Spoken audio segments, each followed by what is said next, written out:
रजनी के एक तीर से दो शिकार। हिल जाएगी अनुपमा जब जानेगी कि ईशानी की अरेस्ट के पीछे है रजनी का हाथ। नमस्कार दोस्तों, स्वागत है आप सबका आपके अपने चैनल हंग्री स्पिरिट्स में। हंग्री स्पिरिट्स देख रहे सारे दर्शकों का मैं अंजू शर्मा दिल से स्वागत करती हूं। तो सबसे पहले तो आप सबको हैप्पी न्यू ईयर। ये नया साल 2026 आप सबके जीवन में बहुत सारी ढेर सारी खुशियां लेके आए और बहुत बड़े बड़े मुकाम आप लोग हासिल करो। तो इसी उम्मीद के साथ इस साल को शुरू करते हैं, नए नए रेजोल्यूशंस के साथ शुरू करते हैं। आई होप आप सबने अपने अपने रेजोल्यूशंस बना लिए होंगे। तो बात करते हैं अनुपमा की, क्योंकि अनुपमा तो वही की वही है। आज जो हुआ एपिसोड में उसमें साफ नजर आया कि अनुपमा के ऊपर अब आसमान गिरने वाला है, क्योंकि रजनी ने एक तीर से दो शिकार कर लिए हैं। ईशानी का अरेस्ट भी कोई ऐसे ही नहीं था दोस्तों। पूरी तरह से बात करते हैं डिटेल में। पहले वही निवेदन, जिन्होंने अभी तक चैनल को सब्सक्राइब नहीं किया है कृपया कर लीजिए। साथ में दोस्तों बेल आइकॉन दबाइएगा ताकि आपको हमारे वीडियोस के नोटिफिकेशन मिलते रहे। आपको याद होगा रजनी अनुपमा के जीवन में आई और मुसीबतें भी साथ में आई। एक तरफ अंश का अरेस्ट होना, बा का अरेस्ट होना, दूसरी तरफ अनुपमा का अरेस्ट होना।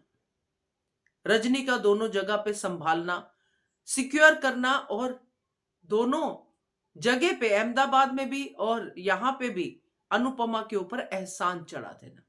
अंश को छुड़ाना, बा को छुड़ाना, अनुपमा को खुद जाके बचाना, और उसके बाद एक के बाद एक रजनी के एहसान अनुपमा पे चलते रहे। यह था वो तीर जो एहसानों का तीर था। और अब जाके ईशानी अरेस्ट हुई है। यहां पे रजनी कोई एहसान करने वाली नहीं है दोस्तों, क्योंकि ईशानी का अरेस्ट करवाना उसका एहसान नहीं है, बल्कि दूसरी चाल है कि चौल वाले खिलाफ हो जाएंगे अनुपमा के। वो हम देख ही रहे हैं, क्योंकि जिस तरह से अरेस्ट हुआ है, ईशानी को फोन आना, लालच देना ईशानी को, जो रजनी समझ चुकी है इतनी मुलाकातों में कि ये पाखी और उसकी बेटी दोनों एक नंबर की लालचन है। और अनुपमा अपने बच्चों को अकेला छोड़ती नहीं है, अपने बच्चों के लिए स्टैंड लेती ही लेती है, सुधारती है, जो भी करती है। मगर यहां पे रजनी को पता चल गया कि कौन सा मोहरा उसके कहां पे काम आने वाला है। इधर रजनी ने साइन ले लिए, ईशानी को उधर गिरफ्तार करवा दिया। ईशानी की वजह से अब जसप्रीत भी फंस गई। अब जसप्रीत और ईशानी को रेस्क्यू करने के लिए, उनकी इज्जत पे कोई दाग ना लगे, इसके लिए अनुपमा आगे आई और चौल वालों ने अनुपमा को, जो भी इस बात के खिलाफ है कि ये वैश्यावृत्ति, प्रोस्टिट्यूट, जो भी धंधा करती है, इसके खिलाफ उन्होंने आवाज उठानी शुरू कर दी।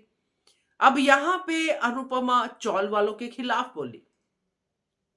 यह था उसका दूसरा जो निशाना, क्योंकि अभी अनुपमा चौल वालों के खिलाफ बोलेगी तो जो चौल वाले अनुपमा के भक्त हैं उनके मन में एक हल्की दरार तो आएगी, क्योंकि ये जो बहुत देर से जो अंदर मन में चीजें बैठी होती है कि फिल्म लाइन है या कोई भी लाइन है, इसमें लड़कियां ये काम करती हैं, गलत काम करती हैं, गलत तरीके से पैसा कमाती है, वो एक लेक्चर से धुलने वाला नहीं है। लोगों के मन में ये बात रहेगी। ऊपर से प्रेस वाले वहां पे हैं, उन्होंने अपना काम करना है। तो ये पूरा का पूरा चक्कर चौल वाले और अनुपमा के बीच में फूट डलवाने का पहला एफर्ट है, जो है ईशानी की अरेस्ट। पहले क्या हो रहे थे, एहसान, जिसकी वजह से अनुपमा ने किए साइन। अब क्या हो रहा है, रिवर्ट बैक। अब अनुपमा पे एहसान नहीं होंगे, अब अनुपमा के लिए हमदर्दी होगी कि ओ हो, नहीं कहना चाहिए था चौल वालों को ये। और चौल वालों की तरफ वो बाजियां फेंकी जाएंगी जिसके लिए चौल वालों को लगेगा कि अनुपमा गलत है।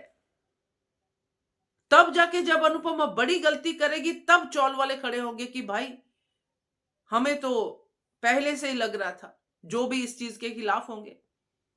तो अब दोस्तों ये रजनी के एक तीर से दो शिकार है और ये अनुपमा के सामने जैसे ही आएंगे, सोच लो आपकी अनुपमा का क्या ही हाल होगा।